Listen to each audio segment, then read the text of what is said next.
The fastest way to ruin your cruise isn't bad weather. It's one wrong item in your checked bag. You can spend a year planning the perfect vacation, but one simple packing mistake can mean delayed luggage, confiscated items, being without your essentials, or even being denied boarding. It doesn't matter whether this is your first cruise or you've been cruising for years. Cruise lines don't all follow the same rules, and those rules change more often than most people realize. So before you hand over that suitcase, here are the biggest checked luggage mistakes every cruiser should avoid. Let's start with the one mistake that doesn't just cost you an item. It can cost you the entire cruise. Never check your passport, ID, or boarding documents. A couple arrives at the cruise terminal, excited to finally begin their vacation. They hand their checked bags to the porter, head inside to check in. And that's when they realize their passports are in the suitcase that's already gone. This isn't a first-timer mistake. It's a veteran mistake, because veterans are the ones relaxed enough to let it happen. Your passport, government ID, boarding documents, and, if your itinerary requires one, your visa should never leave your side.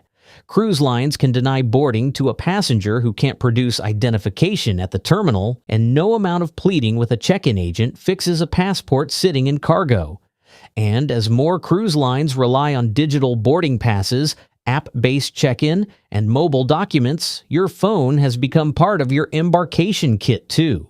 If it dies or you never downloaded your documents for offline access, you're suddenly in the same position as someone who checked their passport by mistake. A dedicated travel wallet or zippered pouch is still one of the simplest ways to avoid this. Keep your passport, ID, boarding documents, visas, travel insurance details, and any printed backups in one place, and keep that pouch on your body until you're inside your cabin. Now, make sure you have a backup plan. Keep a photo of your passport, government ID, and boarding documents saved offline on your phone, not just in an email that needs Wi-Fi to load. Email yourself a copy anyway. And if you're the type who prints a paper backup, keep doing it. Paper doesn't need a signal or a battery. The same goes for your travel insurance information. You don't want to be trying to access your travel insurance details over spotty Wi-Fi while you're already dealing with a problem. Travel insurance matters most when something goes wrong, not when everything is going smoothly. The rule is simple. Anything that gets you on the ship, keeps you on the ship, or protects you if something goes wrong stays with you, not in your checked bag. Documents are one thing. Next, the stakes turn from inconvenient to genuinely dangerous. There's one category of items that should never leave your side. Anything you rely on for your health.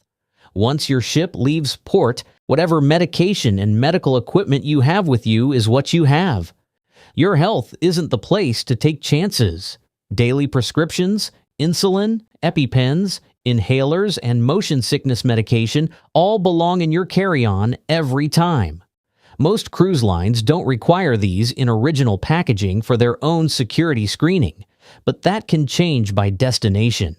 If your itinerary includes international ports with strict controlled substance laws, keep medications in labeled containers and bring a copy of your prescription. Customs officials don't care how many times you've cruised before. It's also smart to pack a few extra days of medication beyond your cruise length. Flights get delayed, ships get diverted, and the last thing you want is to run out of medication before you make it home. If your medication needs refrigeration, tell your cruise line ahead of time. Most can arrange a mini fridge or store it safely for you, but only if you let them know in advance. This is also where experienced cruisers still slip up. CPAP machines and portable oxygen concentrators are medical equipment, not luggage. Most major cruise lines expect them to be hand-carried at embarkation. Not checked, not handed to a porter, just this once because your hands are full. If you use distilled water with your CPAP, check with your cruise line before you sail. Many can arrange to have it delivered to your cabin, while others may allow you to bring your own. Oxygen equipment follows the same rule. Because many cruise lines don't allow crew members to handle passengers' oxygen equipment during embarkation, it should always be hand-carried, not packed in your checked luggage. Also, check with your cruise line well before sailing to confirm their current policy and any arrangements you'll need to make. The same goes for syringes, glucose meters, hearing aid supplies, including chargers and spare batteries, dialysis equipment, or anything your doctor considers essential. Keep it with you, label it clearly, and contact your cruise line before you sail. Those small items are easy to overlook and easy to miss when your suitcase hasn't arrived yet. The rule is simple. If losing it would affect your health, it never leaves your side. Now let's move to something that trips up seasoned cruisers, not because it's banned, but because it's packed in the wrong bag. A cruiser packs a bottle of wine into her checked suitcase, carefully packed between her clothes, confident it'll be fine because she's done it this way for years. 2 hours later, she's called to the security office to identify and lose a bottle now sitting in what crew members often call the naughty room. The mistake isn't bringing the wine, it's putting it in the wrong bag. Most cruise lines allow 1 or 2 bottles of wine or champagne per stateroom, but only carried on, sealed on embarkation day. Pack that same bottle in your checked luggage and best case, it gets flagged and held until disembarkation. Worst case, it breaks in transit and now you're out a bottle of wine and a suitcase full of ruined clothing. Beer and hard liquor are a different story on most lines, typically not allowed in carry-on or checked luggage at all, and cruise lines do screen for passengers trying to sneak them on board. Non-alcoholic drinks are where people get sloppy. Soda, juice boxes, electrolyte drinks, and bottled water can vary a lot by cruise line. Some lines allow limited amounts, but only if they're sealed and carried on during embarkation. Others have scaled back or eliminated bringing your own bottled water entirely. So before you pack a case of anything, check your specific line's current beverage policy. What worked on your last cruise may not work on this one. Power accessories are where rules have become much less forgiving in recent years. Surge-protected power strips have been banned on most ships for a while, but several major lines now restrict many multi-outlet devices with AC sockets, even when passengers assume they are cruise-safe. If you're bringing a charging hub, the safer bet is usually a USB-only one with no AC outlets at all. Pack the wrong kind, even in your carry-on, and it may not survive the security checkpoint. Heat-producing items are where cruise lines draw an especially hard line, because fire risk at sea gets treated with a seriousness that doesn't exist at your average hotel. Clothing irons, garment steamers, hot plates, coffee makers, heating pads, and candles are prohibited on most ships, and even a small travel steamer that seems harmless will likely be confiscated the moment it shows up on a screening image. This is the part cruisers get wrong. Some items are allowed only in your carry-on, while others should not come on the ship at all. Which brings us to the rules that change quietly from year to year, and where relying on what you knew from your last cruise can genuinely get you in trouble. Ask yourself honestly, when's the last time you actually reread your cruise line's prohibited items list instead of assuming it's the same as last time? Usually it isn't. CBD and cannabis-derived products are the clearest example. Even where it's legal at home, even with a prescription, these products are still banned by many major cruise lines, and several treat them very seriously. This isn't a slap on the wrist. If found on board, you're not just facing confiscation, you can be disembarked in a foreign port at your own expense. Cruise lines can treat this far more seriously than many passengers realize, and it still catches cruisers who assume a state law travels with them at sea. It doesn't. Bluetooth speakers have shifted too. For years, these were a non-issue as long as you kept the volume down in your cabin. Now, some cruise lines have banned them outright, while others still allow them for personal, in-cabin use. This is line-specific enough that assuming your last cruise's rule still applies is a real risk. Wi-Fi routers and many personal satellite internet devices, think compact Starlink-style kits, generally aren't permitted on board. This catches tech-savvy travelers off guard because they assume a personal hotspot is no different from a phone. To a cruise line's network security team, it very much is. Drones are another item worth checking carefully. Some cruise lines allow them with restrictions, others may hold them until you're in port, and many destinations don't allow you to fly them near the cruise terminal anyway. Assuming every line treats drones the same is an easy mistake. Walkie-talkies sit in a genuine gray area. Some lines allow them, others don't. And in practice, most cruisers find the ship's app or onboard Wi-Fi calling does the job better anyway. If you're bringing them out of habit, check your specific line's current policy rather than assume. Pocket knives and multi-tools are another easy one to forget. A small Swiss Army knife or Leatherman may feel harmless at home, but if it has a blade, many cruise lines treat it as restricted. Some may allow very small scissors or tools under certain limits. Others may hold them until disembarkation. If it has a blade, check your cruise line's policy before you pack it. Here's the takeaway. Cruise rules change quietly, line by line, often in response to incidents passengers never hear about. The habit that protects you isn't memorizing every rule. It's checking your cruise line's current prohibited items list a week or two before every sailing. Now let's talk about the items where the cruise line isn't the one you need to worry about. You are.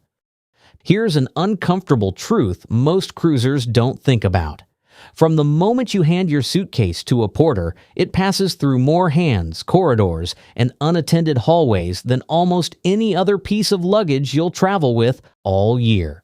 It goes through port handlers, ship security, crew moving it deck to deck. And on most lines, it eventually sits outside your cabin door, unattended, before you're even back to bring it inside. Nothing about that process is unsafe by cruise industry standards.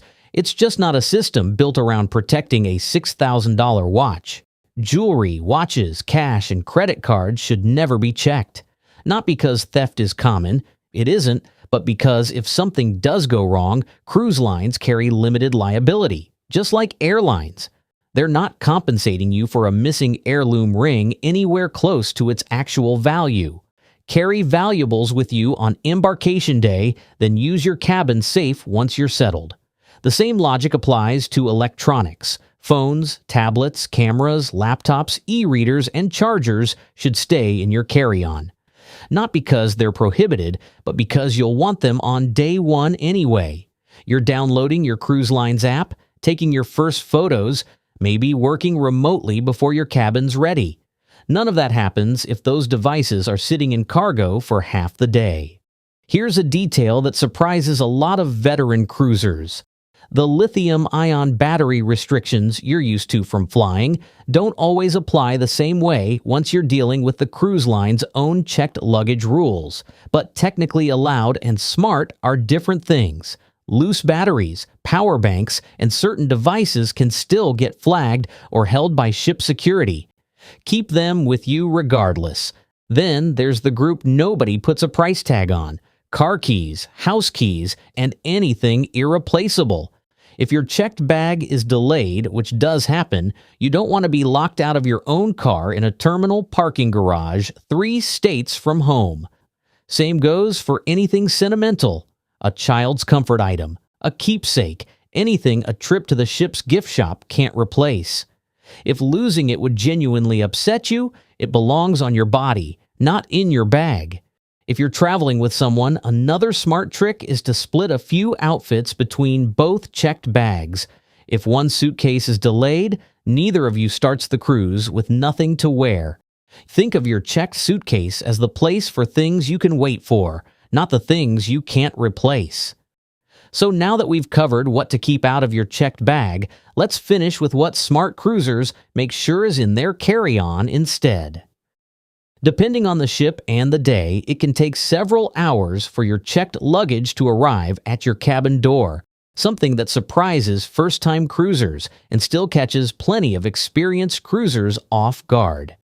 The easiest way to think about embarkation day is this: pack for the first few hours as if your checked bag does not exist.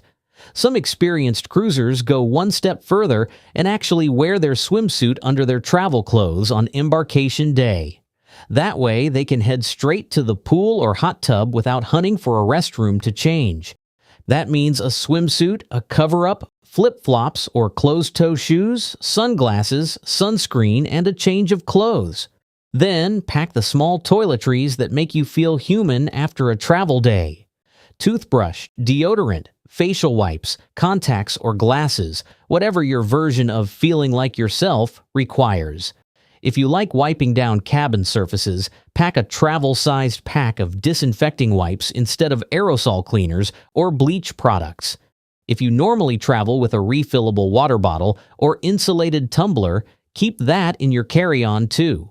You'll probably use it long before your checked luggage reaches your cabin.